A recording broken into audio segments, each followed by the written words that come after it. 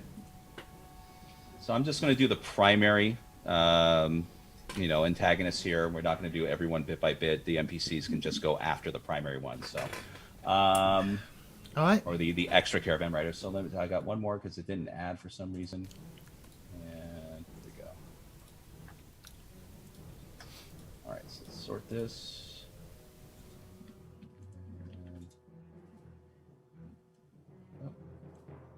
Okay, so we have Maligno, we have Revnia, we have one of the elves, we have Elfgarn, we have another elf, we have Xerix and Oleg. And then Bruna, who actually has a 20 in quick. So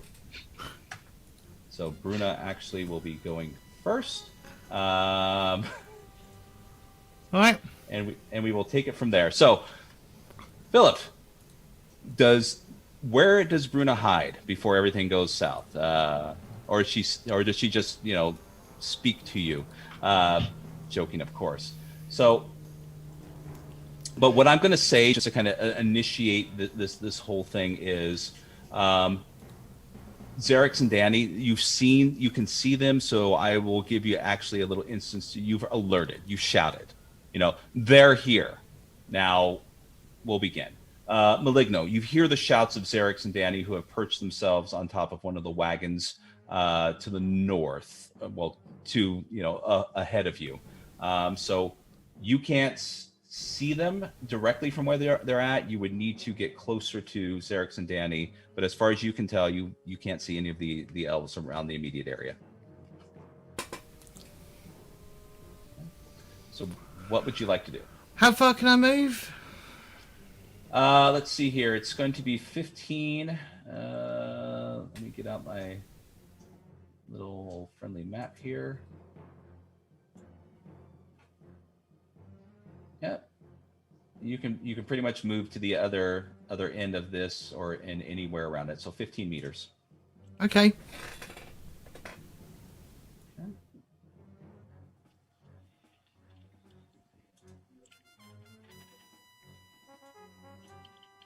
Gonna move to there. Okay. Fantastic. Okay. And you're behind the wagon, so you will have cover. So, and then what weapons do you have drawn, just so I know? Are you have my your knives out? stiletto. Yeah, I'm gonna get out my stiletto. Okay. That's my boot. You see, I wear stilettos. Okay. So you're wearing stiletto shoes? No, I've just got a stiletto knife. Mm-hmm. It's okay if you do. Feel free to wear whatever you like. No, because you'll just judge me. No, there's no judgment here. There's total judgment here. Elfgarn. So you could see, now, mind you, the elves are going to be a little bit farther away than that. Just that's as far where the edge of the map goes. But as far as you being able to get a shot off to them, they're within relative range. But they're going to be behind some cover. So just imagine them in the trees just farther out on the edge. So what would you like to do? I'm actually not going to do anything. Okay. I'm going to, other than knock an arrow and wait for a clear shot. Okay. In other words, I don't want to give away my position. So I'm not going to call out to them or give myself away. And I'm hoping that they will approach closer and we can get a clearer shot. Okay. Let's see here. Okay, so one of the elves. Okay.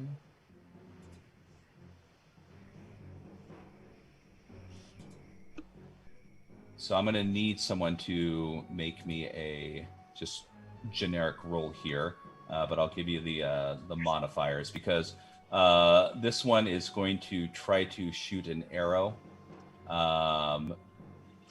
over you and into Ludo. into one of the barbarians. So he's But the sheep's there. He might hit the sheep. No, sheep is next. the sheep is not in the butcher's wagon. Oh, The okay. sheep. I mean, I was joking that if you want the sheep is safely inside the tavern master's tent. But Far away from those two. but she's still at your disposal. So I mean, Yeah. don't think for a moment. I mean, she can, chew on the edge of the hem of his leather armor. She can take a crap and someone can slip on it. Whatever you want. All right. So go dry. The name is there, but the elf is going to essentially try to lob an arrow. Elfguard, their position is not the best. Okay. I mean, they're both Ludo and the barbarians are behind partial cover behind the wagon. But tales of the elves' prowess in combat, as ridiculous as they seem, you just might witness them to be true. So, what I need is. I mean, we were like 5 people last time to kill one elf. Yeah, but you was all rolling shit though. Yeah. No, we did hit him a couple of times. Yeah, but that was a wolf elf. Yeah, and this maybe are the same. So. Yeah, but we got Revner this time.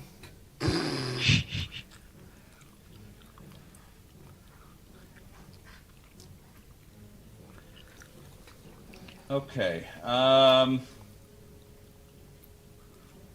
So who wants to make the roll for Ludo? Just anyone? I don't care. Just someone say yay. What are we rolling? So this is going to be at a.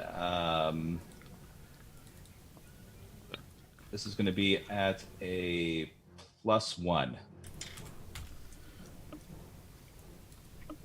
Just 20-sided.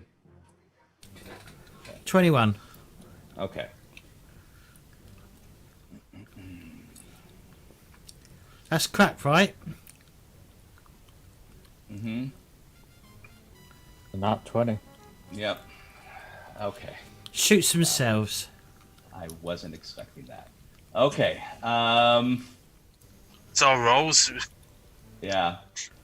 So what I need, James, and let's see here. Let's Ludo at roof. Okay. And then the last thing is.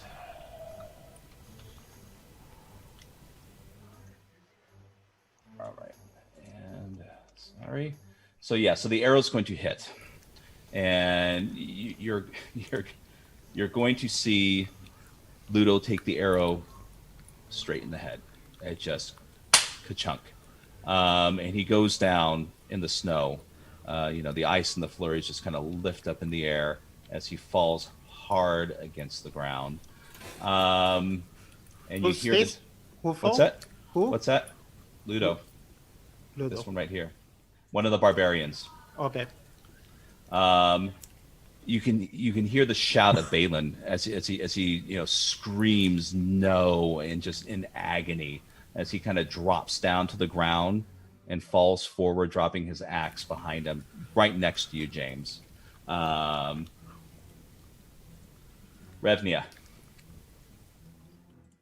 what would you like to do? So I see this happen. Yes.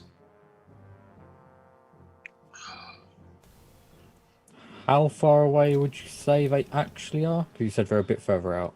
Yeah, I mean, I'm gonna put them just at least. Oh, from the wagon, I would say they're at least another maybe 25 meters out from the wagon, maybe 20 or so. I mean, they're a ways out.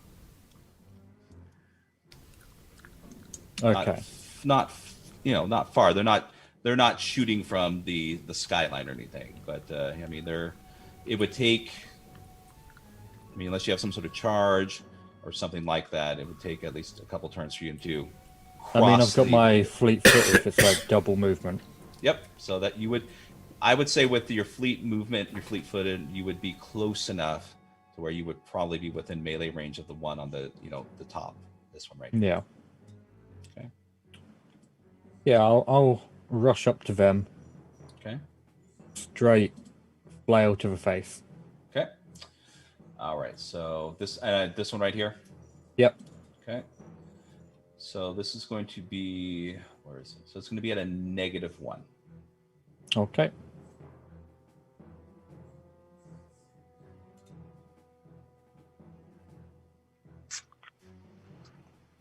Did not hit. Do you have any experience you want to? No. No, not at this time. Okay. So yeah, seeing you, I mean, as quick as you are, I mean, you're still a charging tank of armor running across an open field of snow. And he was prepared. So the moment that you came in, he maneuvered out of the way. So, and he's going to respond in kind. So go ahead and give me your roll, and it's going to be, let's see here. Okay, so it's your defense roll against their accurate. Mm-hmm. Okay, so this is going to be, okay, this is where we got into the confusion last time. So it's, if we want to apply a negative, technically a negative modifier to your roll, it's going to be a plus, right? So Yes. okay, so it's going to be at a +3.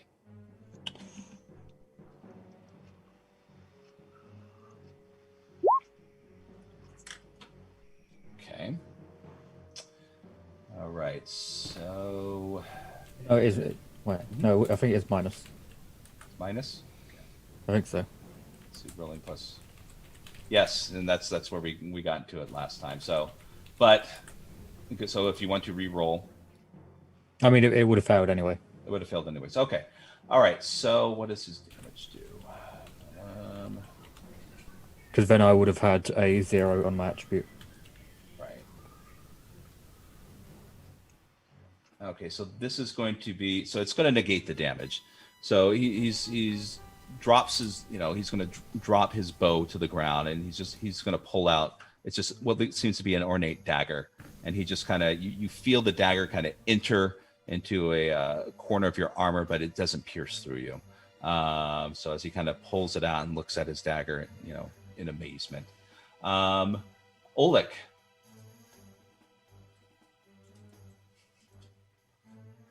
Roots. Oh, you muted? Are you muted? You're muted. Yeah, Philip, sorry. Sorry, there was some dogs barking outside. Okay. Yeah, my roots won't work on them, so Okay. I'll just come closer. Okay. Over there. All right. He's dead, right? You might be able to hear him. I'll just get close to him and check if there is some way to save him. Okay. Fair enough. Just Probably poke the wound with a stick. That would be a good idea.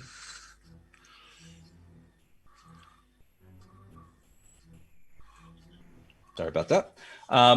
So, I mean, my daughter says sorry. So, I mean, he's dead.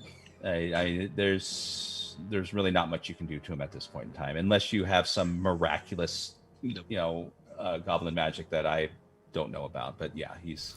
What about raised zombie or something? I'll shout to the other one, get into the cover or somewhere else. Fair enough. Behind the tree. So, all right, Xerix.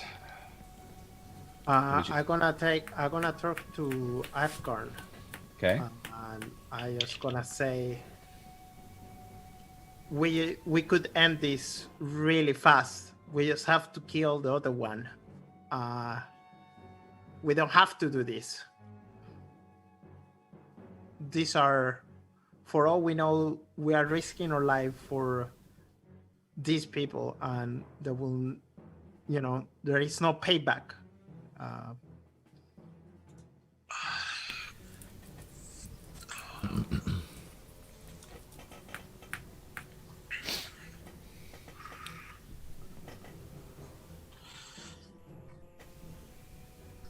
Elfgarn, do you ignore his words and just continue to await and see what happens, or what would you? I'll just turn to Xerox and say, they fired first.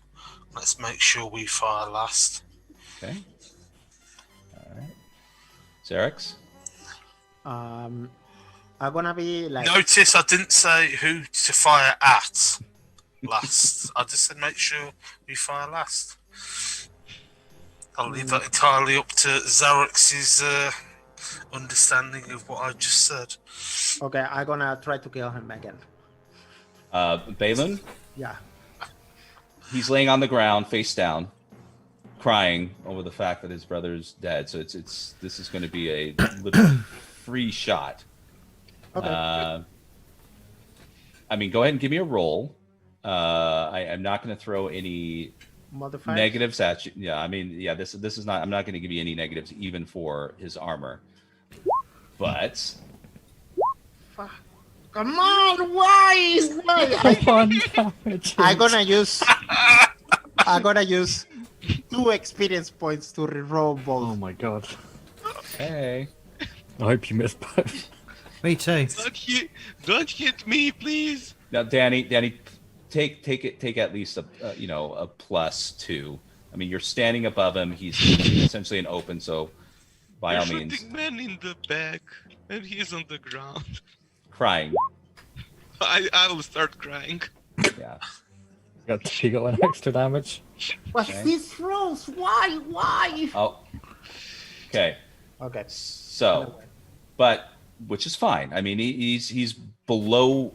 You've instantly went over, his threshold in pain. So this is going to essentially knock him out, or it. I mean, it will. It's not going to kill him. He's going to have 1 hit point left, but essentially, it's going to, I'm sorry, not 1 hit point left. I'm sorry. He's going to. Yeah, it's going to go. No, sorry, my mistake. I was looking at the wrong sheet.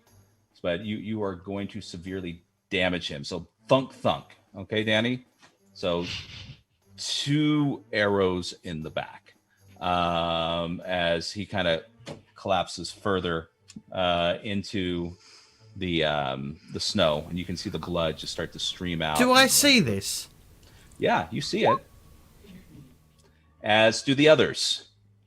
And you can hear Balin kind of start his cries and anguish stop, and he kind of James, you can see it. He kind of looks up at you in astonishment, and he kind of looks up at the barbarian who's standing on top of the wagon, the open bed wagon. Even Lestra, he pulls forth his sword, and he begins to rush towards the not the tree. He starts to rush forward.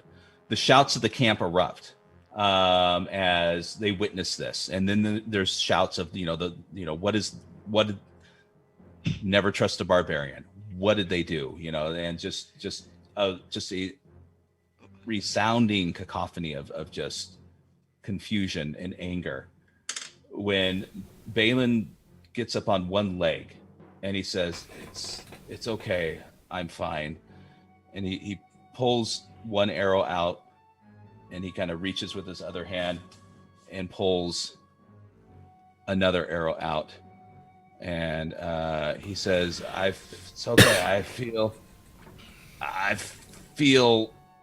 fine, and then no, and you see the central part of his body start to rip apart as his body starts to contort and twist in front of all of you.